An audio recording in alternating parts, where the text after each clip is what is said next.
अगर गले में इस तरह से कढ़ाई है तो इस पे बिल्कुल परफेक्ट कैसे पट्टी डालेंगे। कई बार जब लोग पट्टी डालते हैं हम और आप तो देखते हैं कि इस तरह से कपड़ा बाहर दिखता है। तो ये कपड़ा बाहर दिखने के बाद ये अच्छा नहीं लगता है। बिल्कुल जब इस तरह से रहेंगे तो ज़्यादा खूबसूरत लगेंगे। तो हम इसमें पट्टी कैसे डालेंगे कि ये पूरा कपड़ा जो ओवर है ये अंदर की तरफ जाए। इसके लिए मुझे यहाँ पे ये पट्टी मैं यहाँ पे पहले काट ली हूँ। और सबसे पहले यहाँ पे ये जो इसका दाब है चाप को मैं इधर घुमाई हूँ। चाप को कैसे घुमाते हैं अगर आप लोग को भी पता करना है तो आप कमेंट कीजिएगा, हम आप लोग को दूसरा वीडियो बना देंगे। अब इस तरह से मुझे चाप, जब सिंगल चाप वाला अगर किसी के पास है तो आसानी से बना ही लेते हैं, लेकिन जिनके पास सिंगल चाप नहीं होता है उन्हें ये बनाने में दिक्कत बहुत होती है। परफेक्ट नहीं बैठ सकती, यहाँ पे अच्छे से गले की शेविंग नहीं आती है। तो इस तरह से ये चाप को एक तरफ करते हुए हम आराम से सिलाई लगा लेंगे। जस्ट इसके किनारी में देखिए, इस तरह से बिल्कुल किनारी में इसके सिलाई लग रहा है। हम आराम से इस तरह से मशीन चलाएंगे। देखिए ये मैं सिलाई लगा चुकी हूँ इस मशीन से और बिल्कुल बराबर सिलाई लगाई हूँ। जैसे जैसे ये जब सिलाई चलता है तो इधर अगर नग लगा हो तो ये मुझे पता चल जाता है। आप भी जब करोगे आपको भी पता चल जाएगा। इस तरह से मैं बिल्कुल बराबर सिलाई लगाई हूँ। अब इधर पट्टी की इधर मैं दिखाती हूँ आपको। देखिए कितना खूबसूरत बिल्कुल परफेक्ट आया है ना। देखिए जब हम इस पट्टी को अगर हम अंदर की तरफ मोड़ते हैं, कुछ बच रहा है नहीं। इस तरह से जब हम गला बनाते हैं तो बहुत खूबसूरत लगती है, अच्छा लगता है दिखने में। लेकिन जब कुछ कपड़े इस तरह से छूट जाए तो वो अच्छा नहीं लगते हैं। तो आप लोग कोशिश कीजिएगा इस तरह से बनाने का। और गला को तैयार अभी नहीं हुआ है, ये मैं भी गला को तैयार करने के लिए बता रही हूँ। अगर आपकी सिलाई कहीं टेढ़ी हो गई है, हो सकता है अगर आप पर सिलाई कभी टेढ़ी हो जाए तो आप उस पर डबल सिलाई अच्छे से बराबर करते हुए लगा सकते हो। अगर आप कहीं टेढ़े मेढ़े हो तो इसको पूरा से यहाँ किया हो अगर टेढ़ा मेढ़ा तो इसे आप अच्छे से कर लोगे। और ये जो ओवर मार्जिन होगा आपका, इसे काट के ज़रूर हटा लीजिएगा, क्योंकि गले की पट्टी ज़्यादा मार्जिन इसके लिए बेहतर नहीं होता है। गले की फिनिशिंग अच्छी नहीं हो पाती है। इस तरह से इसे राउंड मिलाते हुए काट लेंगे।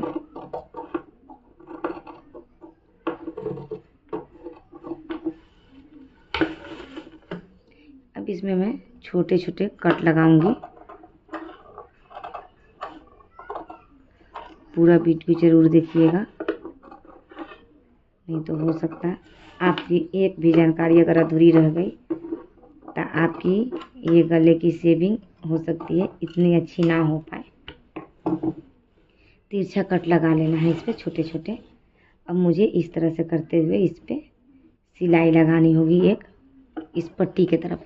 और इस पर सिलाई लगाने से पहले ये जो मार्जिन है इसको बिल्कुल ऐसे कर लेना है। इसके ऊपर मार्जिन इस पट्टी की तरफ ही होनी चाहिए, इस तरह से। अभी भी ये जो है चाप, इसका मशीन का जो ये दाब होता है ये इसके तरफ ही है, पट्टी की तरफ ही, यानी अभी टेढ़ा ही है जिधर मैं की भी पहले से।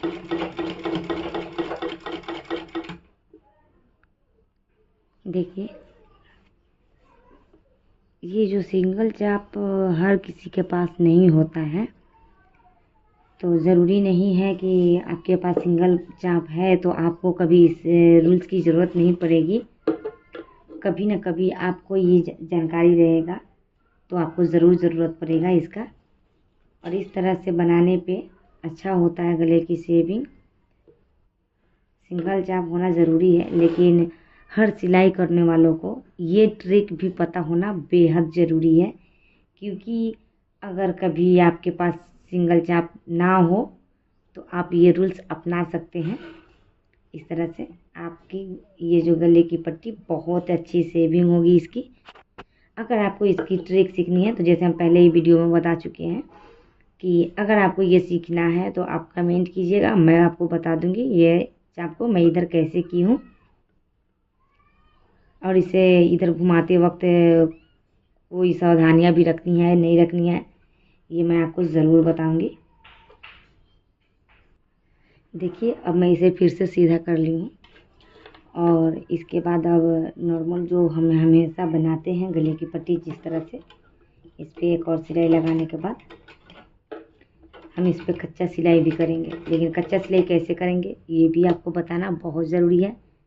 बने रहिएगा मेरे वीडियो के साथ, मैं बताती हूँ इस पर कच्चा सिलाई फिर कैसे लगाएंगे। इधर तो नग है, इसका भी एक ट्रिक मैं बताती हूँ आपको।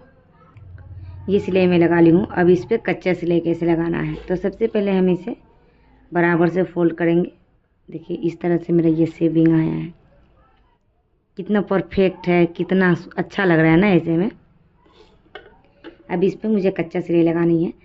तो कच्चा सिलाई लगाने के लिए मैं ये ध्यान रखूँगी कि जब जहाँ नग न है वहाँ पे मैं अपनी सिलाई की टाप को बढ़ा लूँगी। 5-6 पे आप लोग कर लीजिएगा।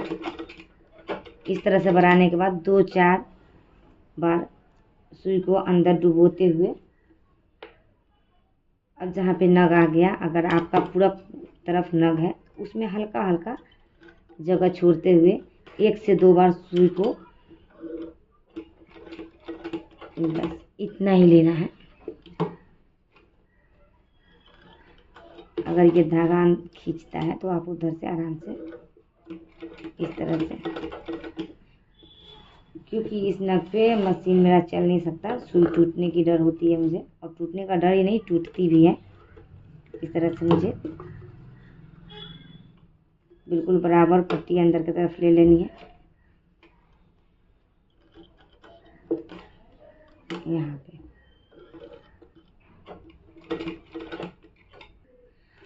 इस तरह से मैं धागे को सिलाई कर ली हूँ। अब ये जो मेरा कहीं छोटा छोटा जो धागा है इसे कट कर लूँगी ताकि गले ये अच्छी सी शेविंग दिख सके इसकी।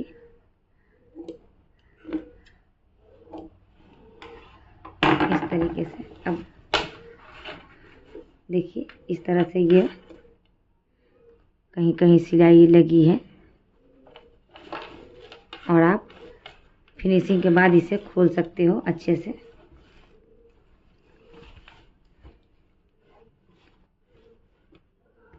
कितना फिनिशिंग लुक आया है। कई बार आप टेलर के पास भी अगर कपड़े देते होंगे तो देखते होंगे ये कपड़ा अंदर से दिखता है, लेकिन इसमें देखिए बिल्कुल नहीं दिखाई दे रहा है। अगर आप सिलाई करते हैं या तो फिर सिलाई सीखना भी चाहते हैं तो मेरे चैनल के साथ जुड़ सकते हैं। सब्सक्राइब कीजिए मेरे तमन्ना टेलर ड्रेस डिजाइनर को और सीखिए सिलाई से जुड़ी हर जानकारियाँ। और इस तरह की नए नए ट्रिक सीखने के लिए तो खासकर मेरे साथ जुड़िए, बहुत ही बेहतर है। मैं आप लोग को बिल्कुल फ्री में सिलाई सिखाऊंगी, मेरा वादा है आप लोगों से। वीडियो देखने के लिए बहुत बहुत थैंक यू। अगर वीडियो आपको अच्छी लगी है तो लाइक कीजिए, मेरे चैनल को सब्सक्राइब कीजिए। अगली वीडियो किस टॉपिक पे चाहिए कमेंट कीजिए और जुड़िए मेरे चैनल के साथ। और अगर आपके जान पहचान में कोई सिलाई करने वाली है तो उसके पास भी मेरी वीडियो को शेयर ज़रूर कीजिएगा। Thank you.